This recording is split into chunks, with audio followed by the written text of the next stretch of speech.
आज बहुत सुंदर सा उपाय है, बहुत सुंदर, शायद आपकी जिंदगी में सबके काम आए, सबके काम आए। और नवरात्र में भी अगर आपकी कोई कामना है, आपकी अगर इच्छा है, आपका मन है, तो जगत जननी की आराधना करो। जिसको प्रैक्टिकल करना है वो यहां से जाकर भी कर सकता है, कहीं पर भी कर सकता, करना जरूर। कहीं श्योर वाला हमारा झूठ तो नहीं बोल रहा, इसलिए प्रैक्टिकल करते रहना चाहिए। इतने सारे पकड़ाए हैं, इन्होंने भी तो प्रैक्टिकल करा तो फल मिला कि नहीं मिला, करो। कहीं श्योर वाला झूठ बोलता तो नहीं गया, प्रैक्टिकल जरूर करो। और नवरात्र में भी देवी की आराधना का एक स्मरण का सुख है महाराज। ज्योत का विधान है, नवरात्र में देवी की ज्योत लगती है, अखंड ज्योति लगती है, जवारे बुआए जाते हैं, कलश लगता है, ज्योत का भी विधान है। जिसके यहाँ दिया अखंड जलाया जाता है, अगर वो दिए की लो, दिए की बाती अगर दक्षिण दिशा की होती है तो उसके घर में साल भर में एक घात जरूर होती। जब दिया अखंड जलता है उसकी बाती का मुख दक्षिण का नहीं होना चाहिए।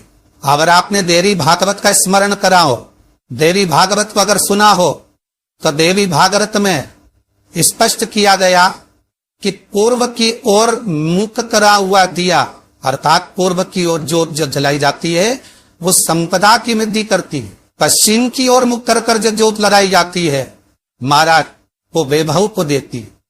और उत्तर की ओर जो मुख कर ज्योत जलाई जाती है, उत्तर की ओर जो ज्योत का मुख रहता है वो आयु की वृद्धि करती है, घर में अकाल मौत को रोकती है। दक्षिण की ओर ज्योत ना लगा, अगर आपको लगाना है पूरब की लगा, पश्चिम की लगा या उत्तर की।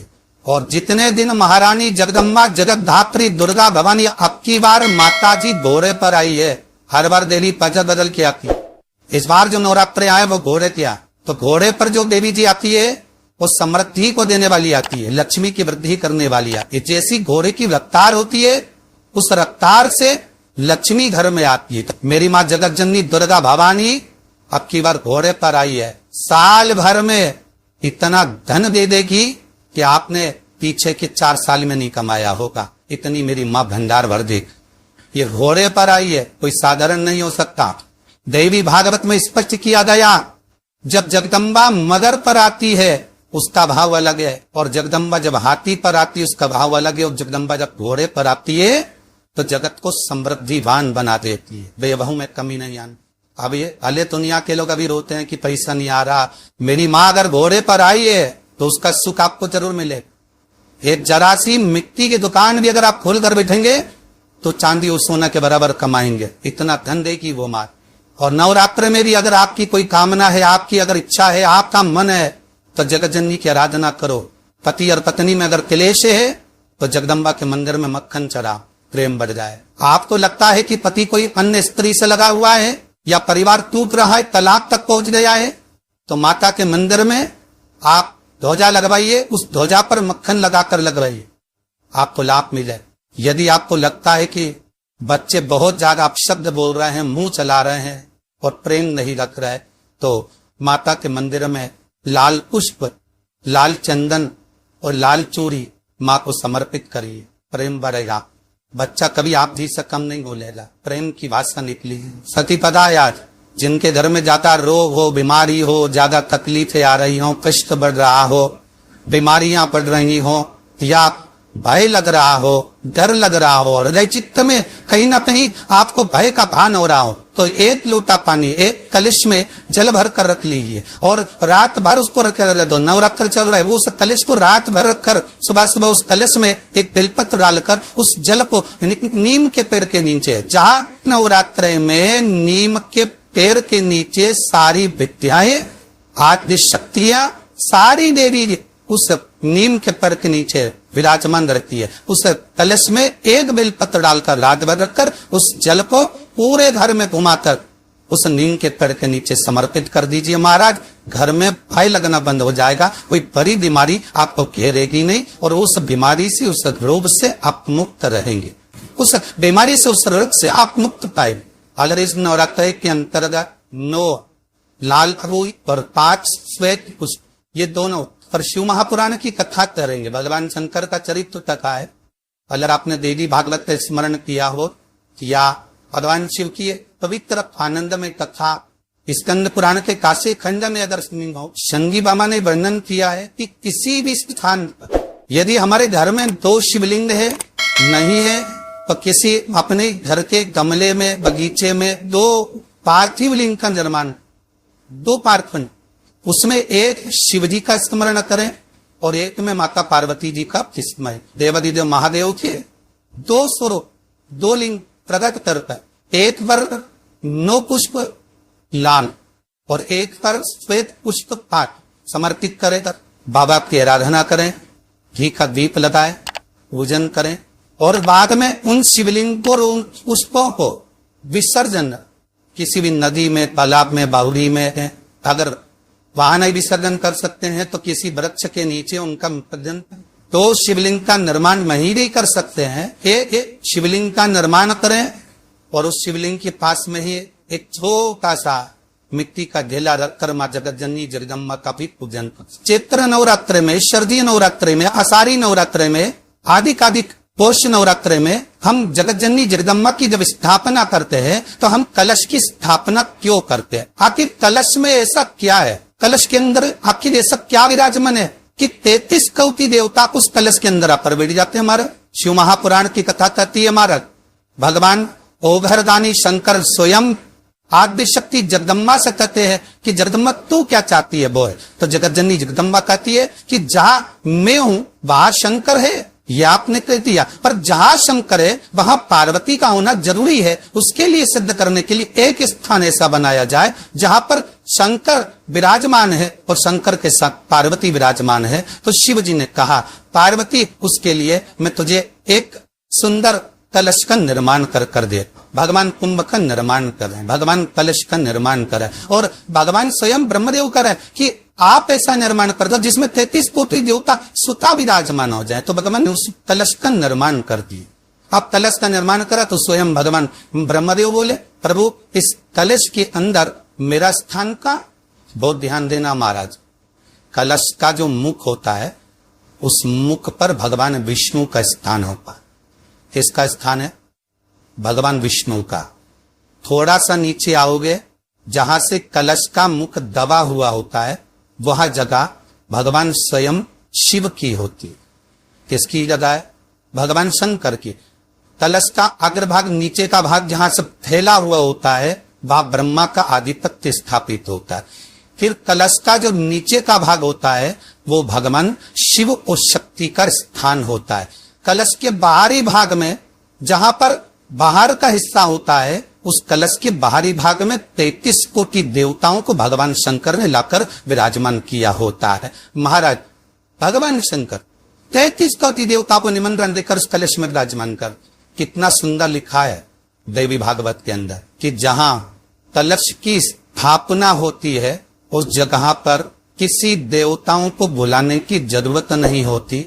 33 कोटि देवता उस जगह पर स्वतः विराजमान हो जाते हैं। स्वयं 33 कोटि देवता स्वयं मां विराजमान। सही जीरे शिवलदा भाई हैं बड़े हाव से जीली जाना आर वर्षते सवेसते हैं लिए शेयर कर सकते हैं, लिए शेयर करें और इसका हो कथा अल्लाह अपने जीवन उदाएगा, अपने जीवन को धन्य बनाइएगा, अपने जीवन को धन्य बनाइएगा। सभी को चालू बार हर महादेव, जय श्री कृष्णा, जय गोवा।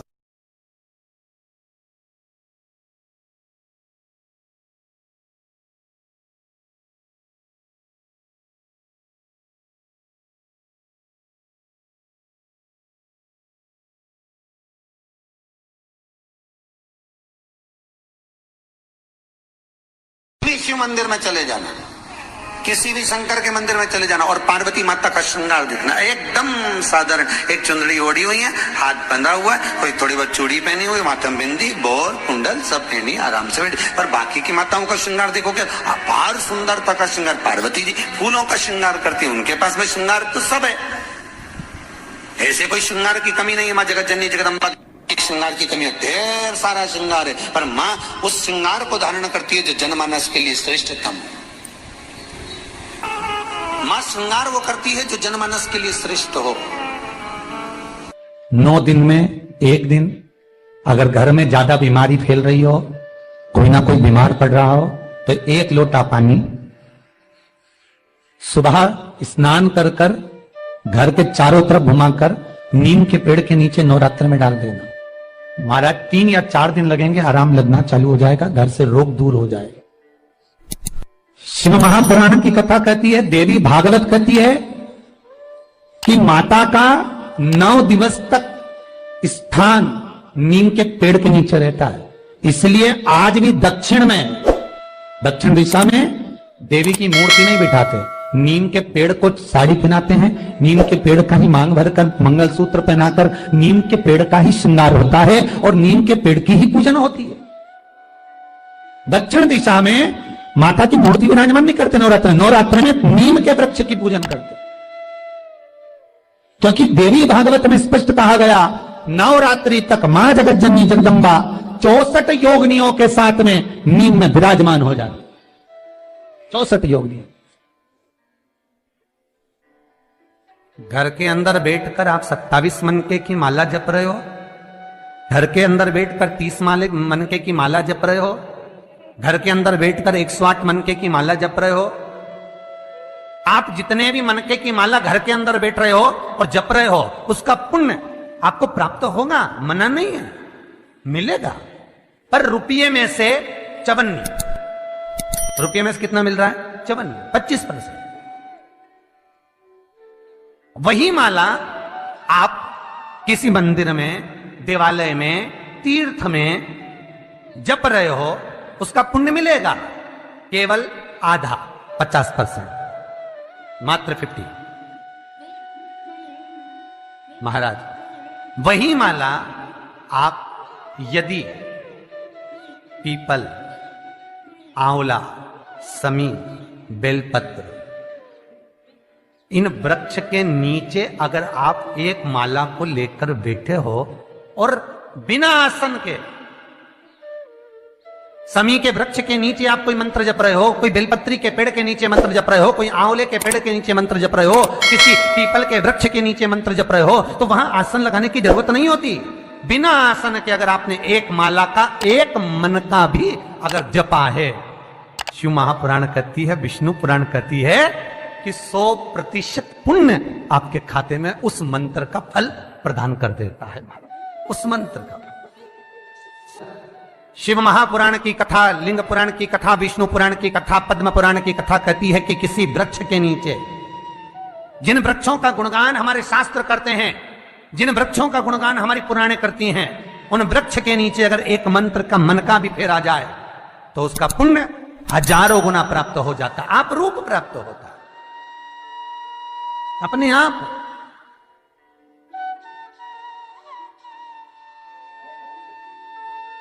आप जिस पुण्य को करना चाह रहे, मेरा बहुत निवेदन है महाराज, बहुत प्रयास करा करो, प्रयास करना। अगर हाथ के मनके की माला भी नहीं हो और किसी पीपल के पेड़ के नीचे 15 मिनट बैठने का मौका मिल गया, आंवले के वृक्ष के नीचे 5 मिनट बैठने का मौका मिल गया, किसी आंवले के वृक्ष के नीचे आप 5 मिनट बैठे हो, ओम नमो नारायण का मंत्र का स्मरण कर लो, ओम नमो भगवते वासुदेवाय का जाप कर लो, बस उसका फल 4 गुना, हजारों गुना प्राप्त हो जाता है।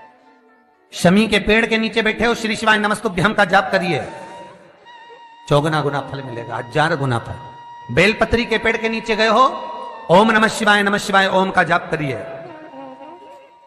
फल मिलेगा। उस फल को हमें पाना है। शिव जी का पहला पार्वती के साथ अवतारे काल और काली, महाकाल और महाकाली, पहला होता। पर द्वार पर चप्पल पड़ी होने के कारणवश वो लौट कर चली जाती है। बहुत ध्यान दीजिएगा महाराज, थोड़ा सा आपको बुरा लगेगा, लग जाएगा, और शिव पुराण है, जीवन संवार देगी तो अच्छी बात है, जीवन संवार दे तो अच्छी बात। मंदिर के द्वार पर हम जब चप्पल छोड़ते हैं, जिस मंदिर की चौखट पर चप्पल छोड़ी है, आप जितनी देर आराधना में लगे रहते हैं, उतनी देर तक आपकी चप्पल पर जितने लोग लांग कर जाते हैं, जितने लोग लांग कर प्रवेश करते हैं, उसका भी दुख आपके भाग्य में आता चले जाता है। ध्यान दीजिएगा जरा, चप्पल का भविष्य पुराण में पढ़िएगा कभी कि पादुका का महत्व क्या है, पादुका किस ओर उतारना चाहिए, पादुका को कहां रखना चाहिए। स्कंद पुराण कहती है जिस व्यक्ति पर कर्जा बहुत ज्यादा मात्रा में हो जाता है और कर्जा चूकता नहीं है, आप बहुत प्रयास कर लिए, करोड़ों रुपए का कर्जा हो गया, यहां से लिया वहां दिया, वहां से उठाया वहां दिया, वहां से उठाया वहां दिया, तो निवेदन है कभी मौका लगे कर्जा मुक्ति के लिए सारे वृक्षों में अगर कोई श्रेष्ठ वृक्ष माना गया है तो वो बट का वृक्ष माना गया महाराज। इसलिए प्रशासनिक कार्य के लिए, मानसिक टेंशन में, परेशानियों में बटकेश्वर महादेव का स्मरण किया जाता है।